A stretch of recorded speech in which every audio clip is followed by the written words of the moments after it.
Hi, Steve. Good afternoon. We've got a couple of questions here that we'd like to go ahead and cover and get your perspective on. So, you recently wrote a piece commemorating the life and work of Lee Kuan Yew.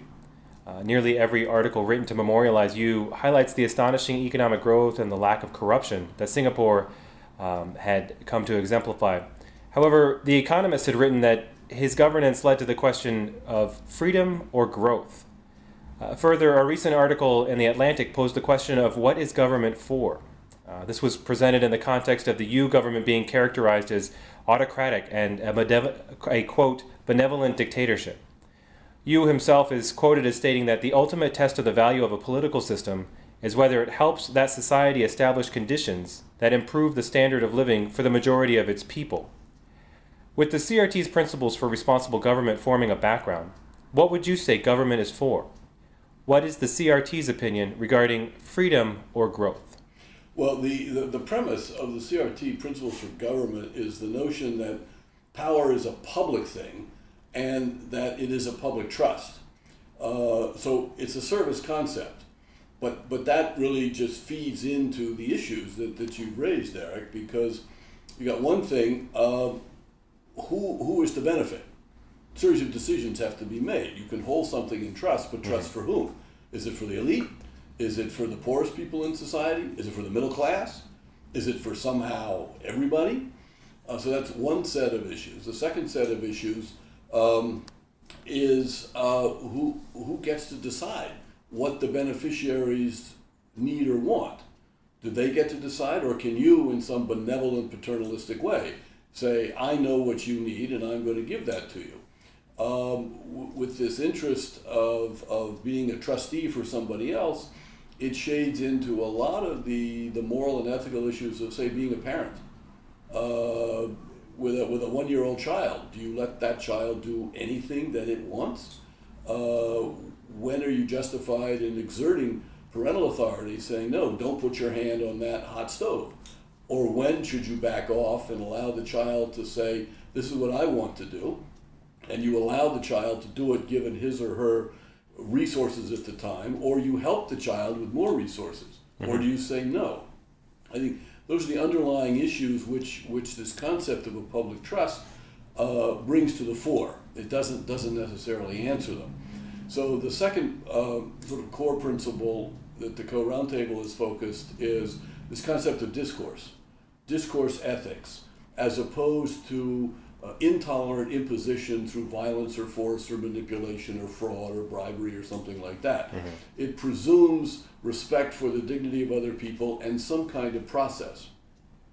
So I think Lee Kuan Yew in Singapore, over his many years there, and his successors, basically since I think Lee and the PAP were first elected in '59 or something like that. I mean, a long time ago, and they were the government of Singapore ever since. The first thing is they really understood the notion, I think, of public service and a public trust. Their mission was to build up Singapore. That's the growth side of what you're talking about, and an incredible success.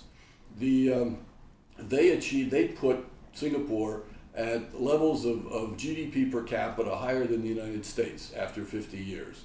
Now, it's a smaller number of people, but they took their advantage of being a trading port and turned it into a financial center, commercial center, but a production center, high tech and everything. They took what they were given by nature and used it remarkably well and created a lot of wealth. Freedom or growth. I think that issue is really a cultural clash. I think it's a cultural clash between sort of modern Westerners, postmodern Westerners with a post-industrial society and mentality versus people who are building an industrial society. And the point of the difference, to me, is what role you give responsibility, individual personal responsibility. Lee Kuan Yew placed a high premium on individual personal responsibility as a social good, and therefore enacted laws to make people responsible, even though they didn't want to. Sure. The freedom side, the modern Western side, really downplays personal responsibility, and the criticism of the modern West from social conservatives and people like Lee Kuan Yew and his team, who are sort of Confucian conservatives, is that the modern West elevates license over responsibility. In other words, if it feels good, do it. If you want to chew gum and spit it out on the street, and don't worry about the externalities for other people. Lee Kuan Yew, perhaps in some way, was resonating with older Confucian notions of propriety and creating a legal structure which enforced propriety. If you did not behave with propriety, there were consequences. And he would use laws and technology.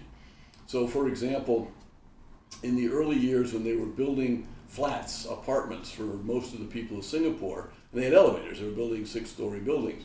There had been a tradition among a lot of the men in Singapore who came from basically pretty low-class coolie worker backgrounds and they would wear loose trousers, and the Chinese-style trousers, that if a man wanted to urinate, he'd just pull up one of his trouser legs and urinate on the side of the street or things. And that's been going on for a long time. And it was not considered very proper. So apparently some people would urinate, or they were drunk or something, in the elevators, just the way they would when they used to live next to canals and things like this. So they put in sensors which would detect the ammonia. And so if someone urinated in the elevator, the sensors would set off an alarm bell, and the security people would rush over and fine you 100 Singapore dollars or whatever it was for breaking the law. Well, I think the predicate was a law. Okay. Do not urinate in the elevators. Another time I remember was they had sensors in the taxi cabs, so that if the taxi cabs exceeded the speed limit, an alarm would go off in the car to warn the driver. And then there was a rule: no one could sit in the front seat of the taxi cab next to the driver for whatever reason. So they had another sensor in the seat. So if it detected the weight of somebody on the seat, it would set off an alarm. A lot of Westerners in recent decades found these kinds of things annoying, intrusive into one's personal freedom. And the other thing which bothered a lot of people in the West was that the Singapore government kept old punishments like caning, like hitting somebody with a cane, which had been used by the Brits before and the Chinese for millennia. The general answer I would give, and I like and admire Lee Kuan Yew. I'm a friend of his son. I was the honorary consul of Singapore in Minnesota for a number of years, so I have a bias, actually. But my first answer is Lee Kuan Yew and his party won elections 60% plus for 50 years in a row, without rigging the elections the way most people around the world do. He didn't resort to bribery, he didn't resort to extortion, and what it meant was that in any given election, 30+% of Singaporeans voted against the government, against Lee Kuan Yew, with no retribution. There was no retribution. The police didn't harass you, you didn't get fined for this or that, you weren't disciplined on the job. And the elections, I think, were pretty much secret. I mean, people didn't necessarily know who you voted for. But 60% plus over the years rewarded Lee Kuan Yew and his party for delivering growth. And so you could argue that the decision between freedom or growth was made by a majority of the people of Singapore. And they did not feel that their freedoms were that constricted.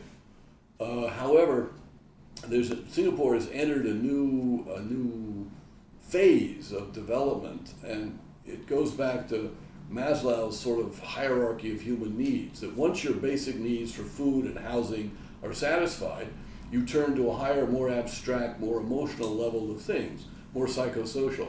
So younger generations of Singaporeans would like to have more scope for their own ideas. And so the question is, will the political system, the electoral system, the PAP, be sufficiently elastic, either to morph and therefore move its base away, move its claim for support away from growth towards we're giving you better education, we're giving you more opportunities for art, culture, tourism, et cetera, et cetera. So anyway, those are some thoughts I think which sort of tries to square the circle between notions of individual freedom and notions of individual responsibility.